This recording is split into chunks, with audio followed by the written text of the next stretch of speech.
जय हिंद दोस्तों, आज बात करूंगा मदरसों पर हो रहे सर्वे की।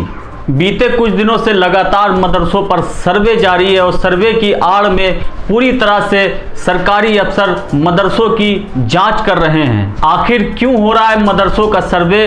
आखिर विदेशी फंडिंग की आंख से मदरसे क्यों देखे जा रहे हैं? आखिर मदरसों को आतंकवाद का अड्डा क्यों बताया जा रहा है और क्यों देने पड़ता है मदरसों को देशभक्ति का सबूत, फिर चाहे वो गणतंत्र दिवस हो या स्वतंत्रता दिवस। मदरसों को अपनी देशभक्ति का सबूत वीडियो बनाकर दिखाना पड़ता है और मदरसे के मौलानाओं को फ्लैग मार्च निकाल कर वीडियो भी बनाना पड़ता है, इस उम्मीद के साथ कि शायद इन वीडियो को देखकर यह मालूम किया जा सके कि मदरसे भी देशभक्ति की राह पर चल रहे हैं। दोस्तों, ये मदरसे का सर्वे नहीं बल्कि सर्वे की आड़ में ऐसी जांच है जिसमें यह पता लगाया जा रहा है आखिर इनके पास फंड आ कहां से रहा है, आखिर ये इतने बड़े बड़े मदरसे कैसे बना रहे हैं, आखिर ये अपने बच्चों को तालीम कैसे दे रहे हैं। जिस कौम को धमका और दबाकर 70 साल से रखा जा रहा है, आखिर उनके पास इतना पैसा कहां से आ रहा है। दोस्तों, इसी को लेकर मदरसों का सर्वे कराया जा रहा है। कल सरकारी अधिकारियों की टीम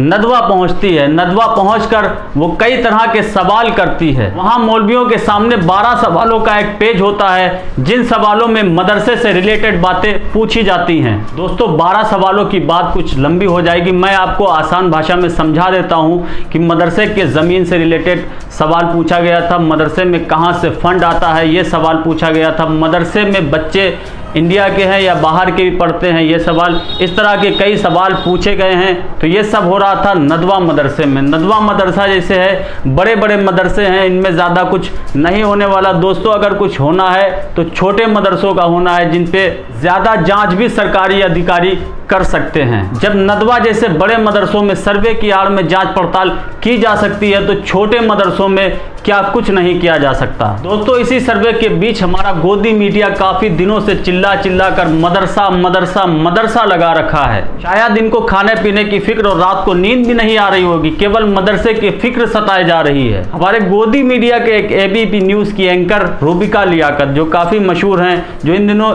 इसी बात को लेकर सुर्खियों में है कि मदरसे में इंग्लिश नहीं पढ़ाई जा रही, मदरसे में हिंदी नहीं पढ़ाई जा रही, मदरसे में क्या पढ़ाया जा रहा है। रूबिका जी, मैं आपको बताना चाहता हूं कि मदरसे का मेन मकसद हिंदी इंग्लिश पढ़ाना नहीं बल्कि उर्दू अरबी फारसी पढ़ाना है। फिर भी मदरसे के बच्चों को जितनी इंग्लिश हिंदी आती है उतने आपके एंकरों को भी नहीं आती। एबीपी न्यूज का एक एंकर नदवे के गेट के बाहर पढ़ता है नबदतुल उलूम, नदवतुल उलूम को वो नबदतुल उलूम पढ़ देता है, जिसकी उस पर बहुत किरकिरी होती है। और बात करते हैं मदरसे के बच्चों की। मदरसे के टीचर बच्चों को हिंदी इंग्लिश की तालीम बहुत ही अच्छी करा रहे हैं, उनको इसी तरह से पढ़ाया जा रहा है कि दुनिया में क्या चल रहा है, इंडिया में क्या चल रहा है, हिंदी इंग्लिश आपको पढ़ना ही पढ़ना है क्योंकि वो तो आपके लिए अनिवार्य है। और गोदी मीडिया हलक फाड़ कर मदरसों को किस तरह से बदनाम करने की नाकाम कोशिशें कर रहा है, इनके ये नाकाम मंसूबे कभी भी कामयाब नहीं होने वाले। तो मिलता हूँ एक नई खबर में, तब तक के लिए अपना ख्याल रखें।